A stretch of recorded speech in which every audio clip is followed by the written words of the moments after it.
The question then arises, can there then be such a thing as an objective heaven or hell? Or are these places merely the product of religious superstition? Is there actual scientific evidence to support their existence? Today's scholars and religious figures are certainly divided. Some talk of reincarnation, others of assimilation into the universal life force. Nobody knows for sure. I'm a pastor. Or do they? I stole money from the church and I lied. Help me. Different cultures and religions experience NDEs differently. Even people of the same religion interpret NDEs differently. The question is, do the Muslim or Christian heaven and hell, for example, appear differently when experiencing an NDE? Reports of these so-called hellish or negative near-death experiences that closely resemble biblical imagery have sparked global interest in the ongoing debate to such an extent that research is currently being conducted by both the academic and scientific mainstream. Certainly the debate has been going on for centuries. Some claim hell is a human invention. Today, it's not just the scientific community that is evaluating the preconceptions of a heaven and hell, but also religious institutions. Some churches even go so far as to say that there isn't a hell, and question whether these archaic beliefs are still valid in the 21st century. But how do these hellish experiences appear? When we die, we go through a fairly rigorous series of events. And a picture that a child drew of nearly drowning, I think, illustrates this better than anything else. And we can see in this picture, the first thing he draws when he nearly drowned is he states that hands reached inside his body and pulled him out. Doesn't identify who these hands belong to. But then these hands plunged him into darkness. As I'm standing there, I become acutely aware that the darkness isn't just physical, but there is a spiritual component to it. An evil, cold, encroaching. It's like the atmosphere is permeated with a cold sensation, a chill or a terror. Eyes of something or someone checking me out. The darkness had it in the atmosphere.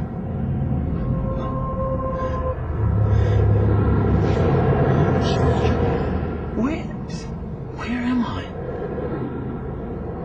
Shut up!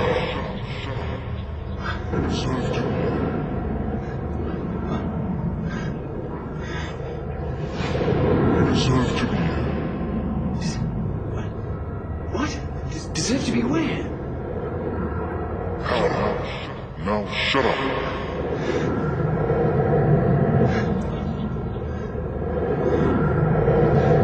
As I stood there, realizing I could actually be in hell. And then I felt my body begin to move. I was strapped to a gurney, but it was like my body began to float. And I'm floating through this smoke. And I'm going faster and faster. And I can't understand what's going on. And I begin to hear voices all around in the smoke. And the voices are crying. The voices are screaming. And there's all kinds of groaning. And then it's like I'm coming out of this smoke, like I'm coming out of a tunnel.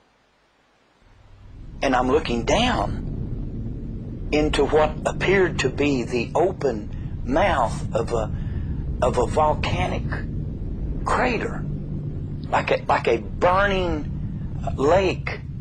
And I'm falling into this. I'm just going down into this, and I have no control. And the smell is awful, and I can't breathe, and my ears are full of these screams. And then, as I'm going down into this, I begin to look into the flames. And I begin to see people. I mean, there's Thousands. There's too many. I don't know how many people are in the flames.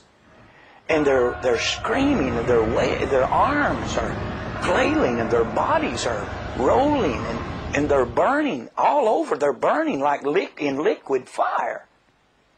But they're not burning up. They're just burning. And like a close-up lens on a camera, some of those faces loomed up in front of me.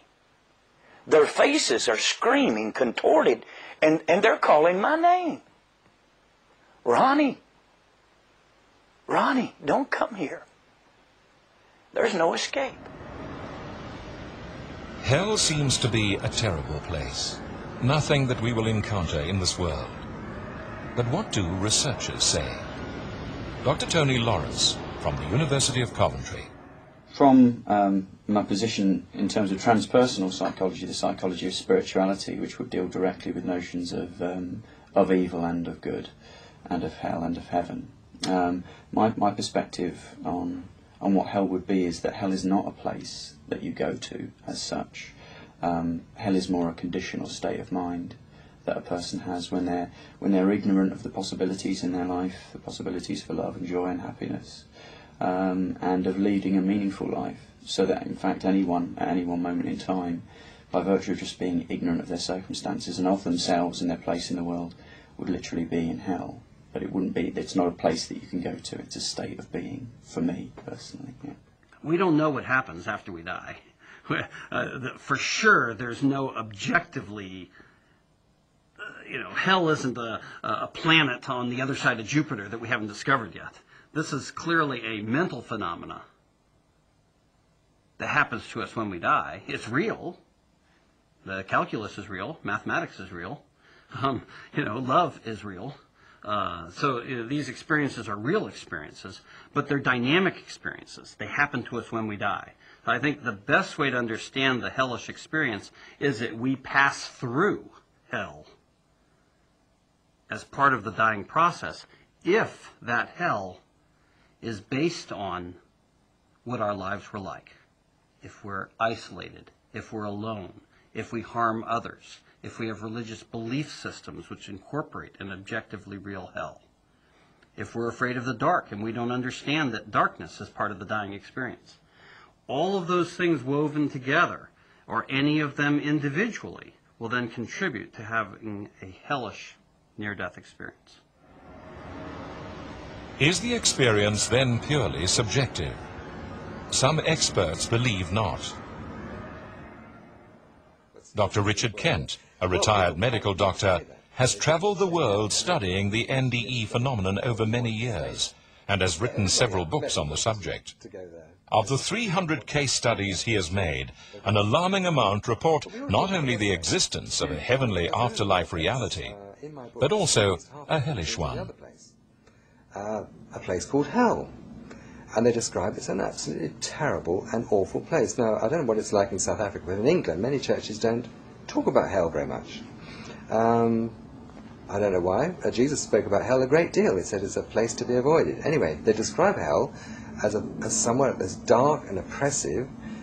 They also were told in the scriptures where it is. It's in the center of the earth. Now, people say, well, where do you get that from? Well, it's in the scriptures. Matthew 12 is verses 40 and 41, I believe. Jesus says, I give you the sign of Jonah.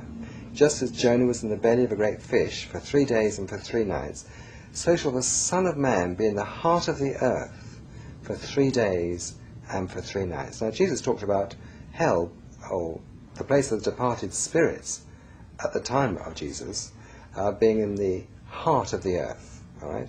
So it's somewhere in the heart of this planet, I believe. Now, for example, in the Old Testament, the spirit of Samuel came up from Sheol, the Old Testament hell, and the sons of Korah went down to Sheol, the Old Testament hell. We're told in the book of Ephesians that one day every knee will bow, those above the earth, those on the earth, and those under the earth. So I believe it's somewhere down there. Now, they describe it as very hot, it's very unpleasant. There are demons there who are tormenting the people who go there. It says in the scriptures that Lazarus was in torment.